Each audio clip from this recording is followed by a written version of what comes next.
அனைவருக்கும் வணக்கம். 12th மேக்ஸில் எக்ஸசைஸ் 7.6ல் கொஷின் நம்பர் 7 பார்க்குறோம். So integral X sign inverse X into dx. So இப்போ இங்கே ரெண்டு ஃபங்க்ஷன் இருக்குது. நம்ம இன்டெகிரேட்டிங் பை பார்ட்ஸ் அந்த மெத்தடில் தான் சால்வ் பண்ண போகிறோம். F of x g of x. F of எக்ஸை வந்து ஐ லேட் இந்த ஆர்டரில் எது இருக்கோ அதுதான் எஃப் ஆஃப் எக்ஸ்ன்னு எடுக்கணும். இங்கே இன்வெர்ஸ் ட்ரிக்னாமெட்ரி ஃபங்க்ஷன் இருக்குது.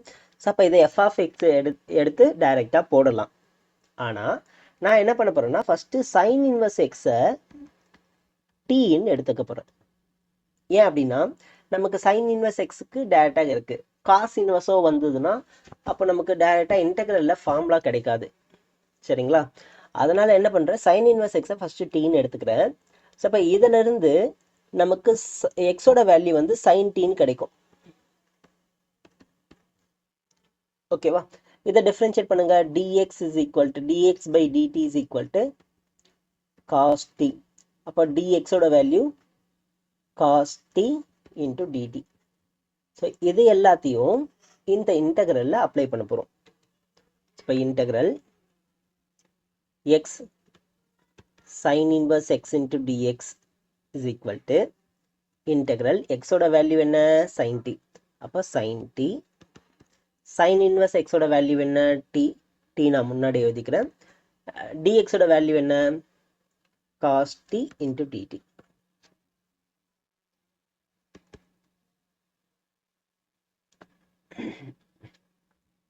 ஸோ இப்போ இங்கே நமக்கு 3 ஃபங்க்ஷனாக கிடைக்குது. நம்ம என்ன பண்ணலாம்னா இங்கே 2ஆல் மல்டிப்ளை பண்ணி இங்கே 2ஆல் டிவைட் பண்ணிடலாம். ஸோ அப்போ 1/2 integral t into 2 sin t cos t வந்து sin 2tன்னு எழுதிக்கலாம் இன்ட்டு dt. ஸோ இப்போ நம்ம f of x g of x எடுக்கலாம். எஃப் ஆஃப் எக்ஸ் என்ன, டி.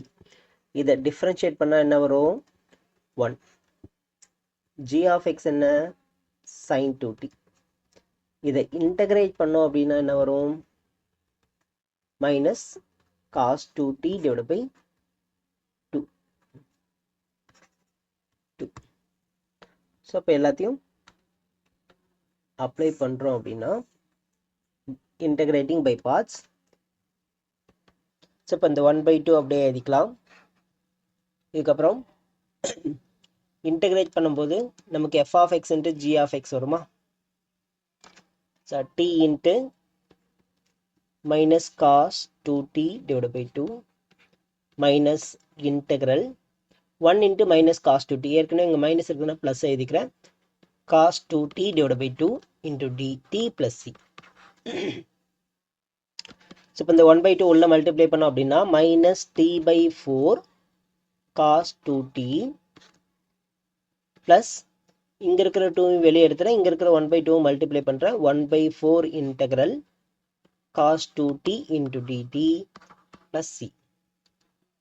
ஸோ இப்போ அடுத்து minus t by 4 cos 2t அப்படியே இருக்கட்டும்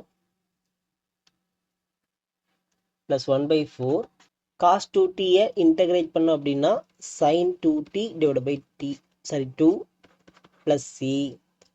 ஸோ இப்போ minus t by 4 cos 2t plus sine 2t divide by 8 plus c. நல்லா கவனிங்க. இப்போ எல்லாமே டீயில் இருக்குது, ஆனால் கொஷினில் எக்ஸில் கேட்டிருந்தாங்க. ஸோ இப்போ எக்ஸுக்கு கன்வெர்ட் பண்ணோம் அப்படின்னா சைன் டீன்னு இருக்கணும். அப்போ தான் நமக்கு எக்ஸோட வேல்யூ கிடைக்கும். ஸோ இப்போ எல்லாமே சைன் டீக்கு கன்வெர்ட் பண்ணிக்கிறேன். ஸோ இப்போ மைனஸ் டி பை 4 காஸ் 2tயை 1 மைனஸ் 2 சைன் ஸ்கொயர் டி அப்படின்னு எழுதிக்கலாமா, cos 2t formula. Plus sine 2tயை 2 சைன் டி காஸ் டி அப்படின்னு எழுதலாமா. ஸோ அடுத்த ஸ்டெப்பில் இந்த மைனஸ் உள்ள மல்டிப்ளை பண்ணிக்கிறேன். T by 4 2 sine square t minus 1 plus இதை கேன்சல் பண்ணால் 4 times 1/4 sin t. Again cos டீயை root of 1 minus sine square t அப்படின்னு எழுதலாம். இப்போ சைனோட வேல்யூ, சைன் டீயோட வேல்யூ எக்ஸ் எல்லா இடத்துலையும் அப்ளை பண்ணிக்கிறேன். டீயோட value sine inverse x. So sine inverse x divide by 4 into 2x square minus 1 plus 1/4 sin டீயோட value x into root of 1 minus x square plus c. சரிங்களா? So இப்போ 1/4 sin inverse x into 2x square minus 1 plus 1/4 x root of 1 minus x square plus c. So இதுதான் நமக்கான answer. So நம்ம இங்கே sin inverse x டீன்னு எடுத்து போட்டோம், இந்த ஆன்சர் வருது.